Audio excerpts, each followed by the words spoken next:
Today on Outside the Box Reviews, we are taking a look at a can of beans.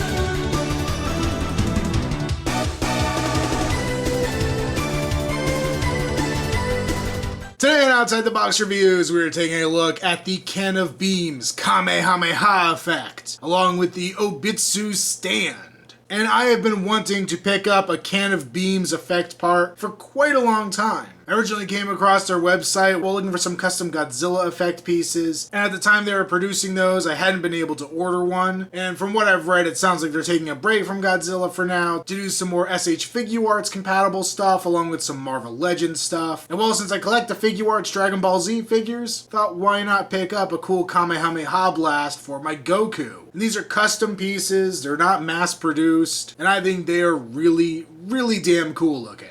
And as I mentioned, they also come with a display stand, the Obitsu stand, which is a stand I hadn't seen before, so I'll be taking a quick look at that as well. The Obitsu stand here is very much in the vein of a standard Tamashii Nation stand, a Tamashii stage, and it's one of the most interesting takes on that design I have seen yet. Some pieces I like about it, some pieces I don't, but we get a very modular stand piece here. Now, part of the deal with this is it's some assembly required. All of these pieces come individual, but it also allows us to have some cool customization options. The base itself is very simple, a little circle. It's just a little bit smaller than one of the NECA stands. We do get a raised up port on here, and then we get our arm. Now, as I mentioned, the arm comes in multiple pieces. We need this section here at the bottom. This is what pegs into the stand itself. And then on here, I have two of the arm pieces. I have the medium and the short arm piece on here. There's also a long piece, so you could actually have a bit longer of an arm if you wanted, or you could add all three of these on there if you'd like. As I mentioned before,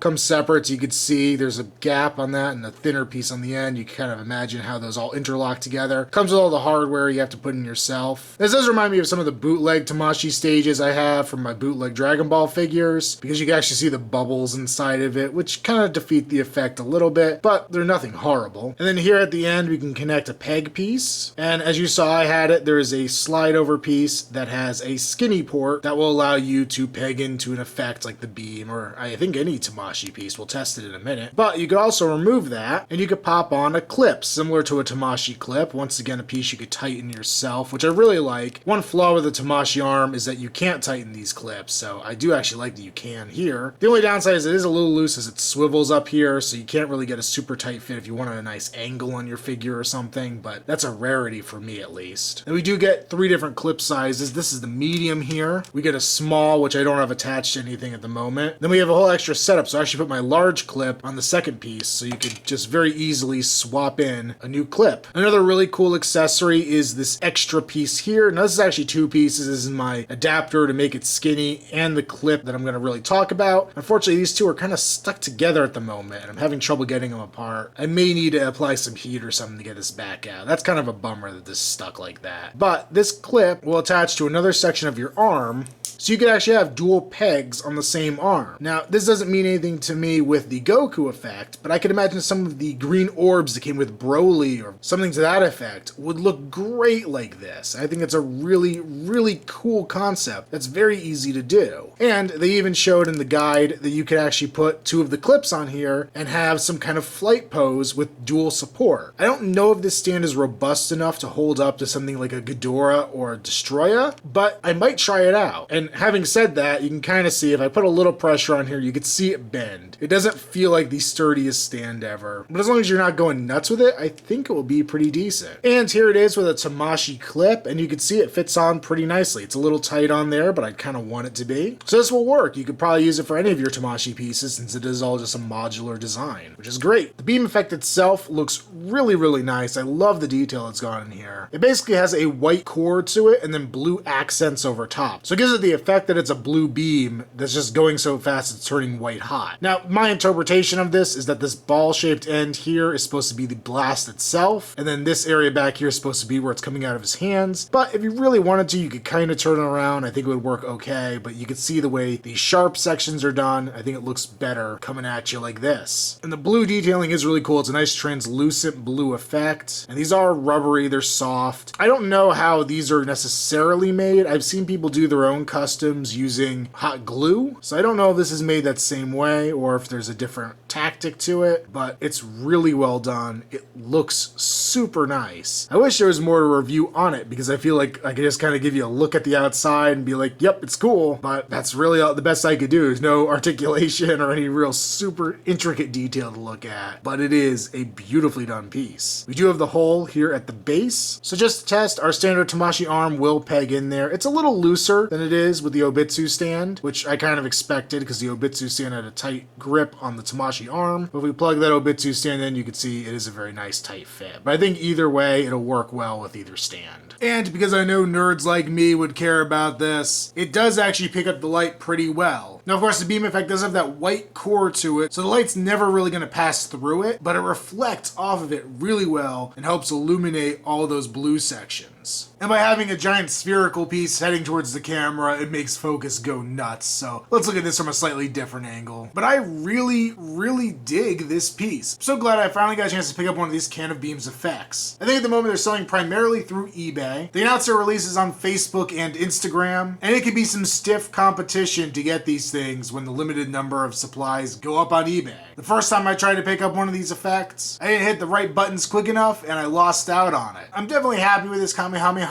piece, but I'm really hoping that eventually we'll get more Godzilla pieces because I'd love to get Blue Atomic Breath for Godzilla, and he had a really cool looking Biollante acid spit that I thought was fantastic. As I mentioned, they're branching out into Marvel Legends and Naruto figures and things like that. So I think no matter what you're a fan of, it might end up being tackled at some point. Heck, I would love to see some Alien and Predator blood effects and maybe a Plasma Caster blast. I think that could be pretty fun. I'll put a link to their Facebook page down below if you're interested in any of these effects. My other last disclaimer on them is it did take about a month between buying this piece and actually getting it in the mail. They are custom made. I think it's just one guy doing it. So you do have to be patient, but it's worth it. Make sure you check me out on Instagram, username Outside the Box Reviews. Also follow me on Facebook, link below. And until next time, this has been our Outside the Box Reviews. Stay tuned for more to come.